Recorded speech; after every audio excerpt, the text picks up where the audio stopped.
But if you really think about that, and if we can get a test that can come out of a point of care instrument with the same level of quality that comes out of a laboratory-based test, that really has the opportunity to change the game and really improve the cost metrics as well as the turnaround metrics.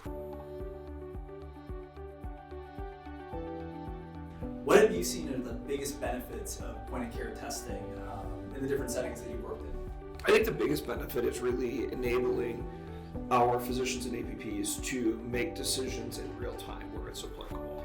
I think the motivations for point-of-care testing have oftentimes been a little less clear. I think historically we've seen motivations for doing point-of-care for revenue generation and things like that. But I think as we've really seen point-of-care evolve, it comes down to how do we deliver the result at the time that it can be acted upon. And I think one of the key drivers attached to the change in how we perceive and how we do point of care has really been significant shifts in how we interact with our patients. So the historic model is a patient wants to be seen by their physician, they make an appointment, or they go to the clinic and they're seen.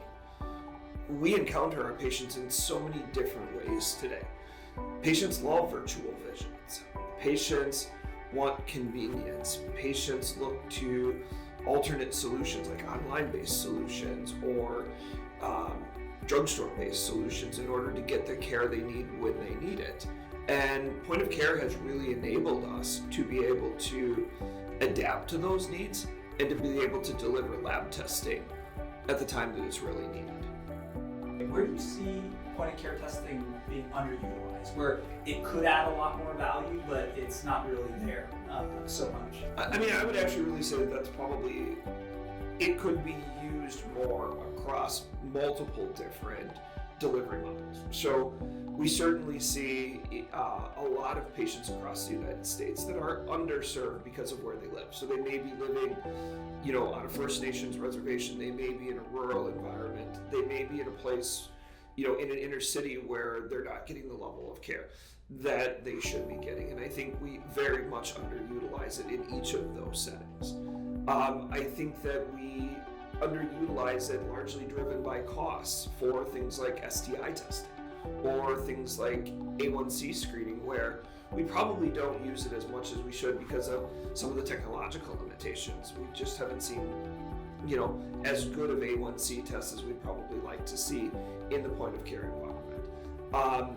I also think that the ED environment, we're seeing significant shifts of how we deliver care and where we deliver care from an emergency medicine standpoint. There's significant trends across the country today where we're seeing micro hospitals or standalone emergency rooms that are popping up all over the place, and that's really enabled a lot more point of care testing because we don't want full service laboratories in each of those locations because financially they're just not sustainable. Today, point of care is way too expensive. And I'll say that largely across the board. We pay too much for a point of care test that can be done in a laboratory environment, and that just pushes payers to force patients to go to a reference lab. So take a very large healthcare insurer across the United States.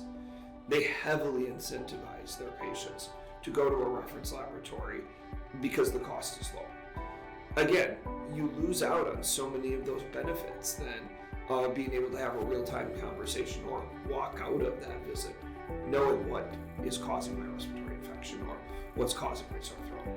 Yeah, no, that's like that, and for I think here at Fluxergy, that's like one of the at least one of my passions for sure is that when you look at point of care testing and how you make it valuable for you mentioned rural settings, right? Settings where they don't typically have a lot of healthcare infrastructure.